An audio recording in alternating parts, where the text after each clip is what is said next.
Dejamos atrás el prólogo y la introducción para meternos de lleno en materia.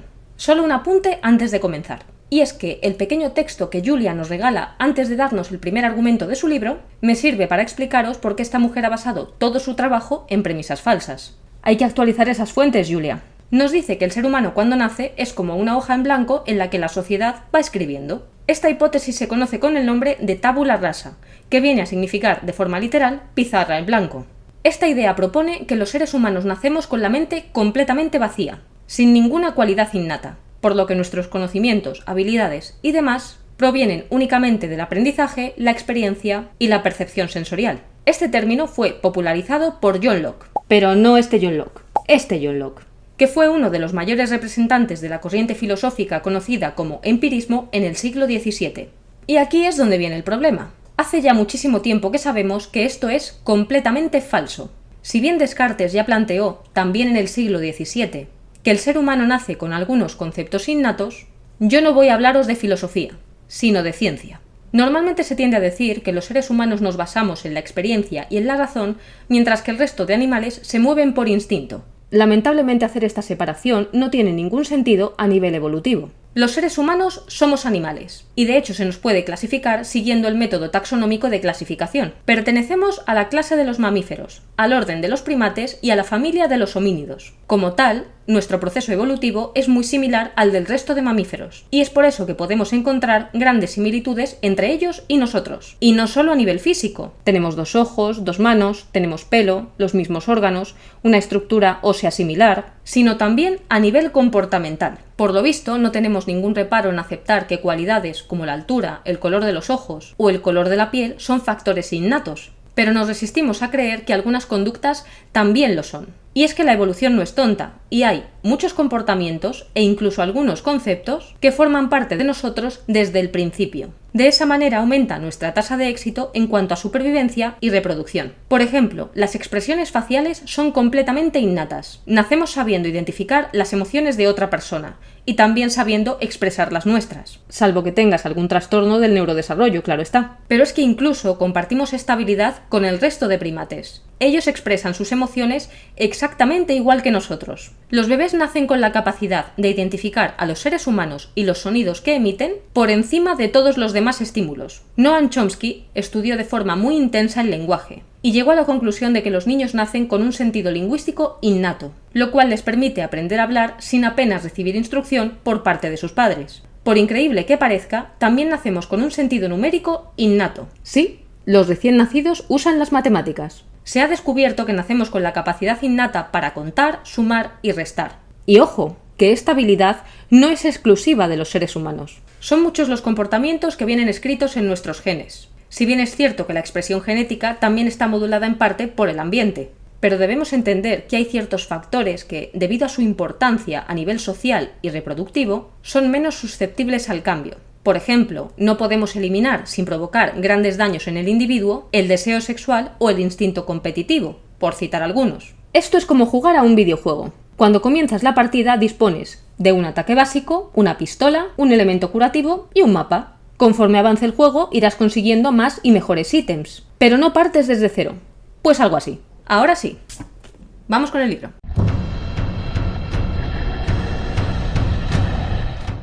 A los 18 meses ya se aprenden los estereotipos de género.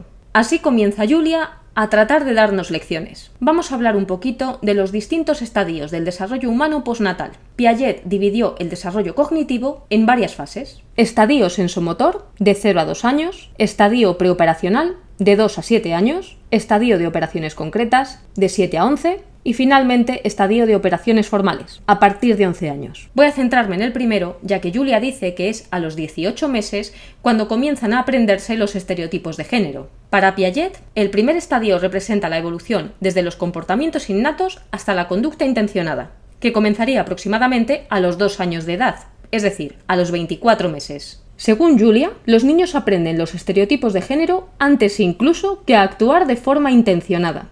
Durante los primeros meses de vida, el cerebro de un niño irá sufriendo diferentes transformaciones que le permitirán ir conociendo el mundo y aprender a relacionarse con él. En los 2 primeros meses, el bebé solamente llevará a cabo reflejos innatos, como los de succión y prensión, que son muy útiles para agarrarse a la madre y alimentarse.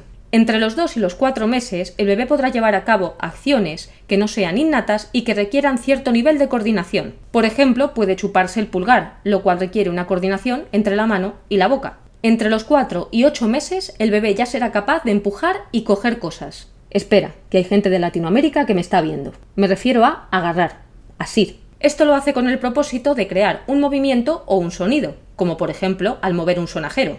Entre los 8 y los 12 meses, los bebés ya son capaces de anticipar conductas. Por ejemplo, si la madre se levanta, el bebé se pone a llorar porque piensa que se va a ir. También son capaces de entender que un objeto puede estar detrás de otro. De esta forma, si se les esconde un juguete, pueden mover el primer objeto para acceder al segundo. Puede que esto os parezca una tontería, pero alcanzar esta habilidad es un auténtico hito de la evolución. Entre los 12 y los 18 meses, el bebé aumentará su repertorio de conductas y podrá utilizar los elementos a su alrededor para acercar ciertos objetos a su posición.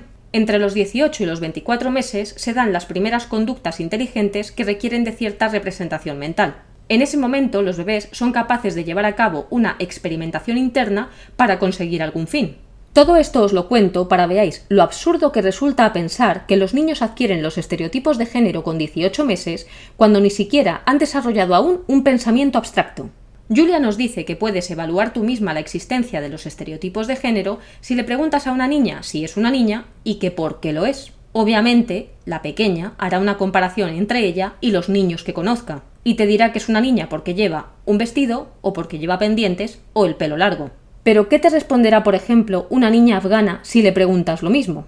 No creo que te diga que es una niña porque lleva pendientes, pero sabe que es una niña. Si le preguntas a una niña de cualquier tribu nativoamericana que por qué es una niña, seguramente no te dirá que lo es porque lleva el pelo largo, pero también sabe que es una niña. Si le preguntas a una niña de cualquier país árabe que por qué es una niña, seguramente no te diga que lo es porque lleva un vestido, ya que incluso los hombres llevan prendas de ropa parecidas, pero sabe que es una niña. Lo que pasa es que este dato solamente se cumple en civilizaciones occidentales. No estamos hablando de un dato universal, sino de información sesgada. Además, todos sabemos que el testimonio individual de una niña pequeña no puede ser tratado como una prueba irrefutable, sobre todo porque la capacidad lógica de un niño aún es muy limitada. ¿Qué oyes? Un pájaro. Parece que tienes un pájaro. ¿Pero has visto cómo tienes un pájaro? Yo duermo con la boca abierta. Pues a lo mejor como duermes con la boca abierta habrá entrado por la ventana por la noche y se habrá metido. Por otro lado, Julia y toda la gente que sigue esta corriente de pensamiento ignora muchísima información. Por mucho que algunas personas quieran negarlo, muchos de los gustos no son aprendidos. Si coges a una niña occidental, a una niña afgana, a una niña de una tribu nativoamericana, a una niña de un país árabe y a una niña de una tribu africana, seguramente tengan gustos y comportamientos muy parecidos. Vaya, parece que el patriarcado tiene tarifa plana en Ryanair. Pero yo planteo, no sé, llámame loca, ¿y si la evolución ha propiciado que las mujeres tengamos una tendencia a comportarnos de cierta manera y los hombres de otra, porque esto supone una ventaja a nivel reproductivo? No, Julia, esto no es ninguna teoría conspiranoica de Mr. Tartaria. Es la pura realidad. A la evolución y a la naturaleza le importan un carajo tus principios y tu patriarcado. Tan solo le importa que las distintas especies de seres vivos sobrevivan y transmitan sus genes a la siguiente generación. Se ha demostrado que los niños y niñas juegan con distintos tipos de juguete porque muestran, de base, distintas preferencias. Pero es que te digo aún más. Se ha hecho este estudio con chimpancés, nuestros hermanos evolutivos, y el resultado obtenido es exactamente el mismo. Durante el juego, todos los chimpancés juegan con palos, pero mientras que las hembras los utilizan como muñecas y cuidan de ellos, los machos lo utilizan como arma para luchar entre ellos. En otro estudio se les expuso directamente a juguetes humanos, y la mayoría de las hembras escogieron jugar con muñecas, mientras que la mayoría de los machos escogieron jugar con pelotas y cochecitos. ¿Será que el patriarcado ha sobrepasado la barrera especista? No, Salander. Lo que pasa es que jugar con muñecas ayuda a las niñas a desarrollar habilidades sociales como la empatía o la inteligencia emocional, ese concepto que os mola tanto ahora. Jugar con pelotas y cochecitos ayuda a los niños a desarrollar habilidades motoras y cognitivas. Hablo de esto de manera mucho más intensa en mi libro. Tenéis el enlace en el perfil. Puede que no te guste, lo entiendo. Pero el objetivo de la ciencia es encontrar la verdad la realidad objetiva. Cuando un científico pone a prueba su hipótesis, esta puede ser verificada o refutada, y el resultado no depende de él. Porque ¿sabes qué? La realidad es la que es y no la que tu ideología de turno quiere que sea. Si quieres seguir viendo este tipo de vídeos y ver cómo sigo rebatiendo los argumentarios feministas, no olvides suscribirte a mi canal y activar las notificaciones. Si eres un supermacho o una superhembra de la especie humana, regálame un like y comparte el vídeo con otros homínidos avanzados. Y nos vemos en la próxima.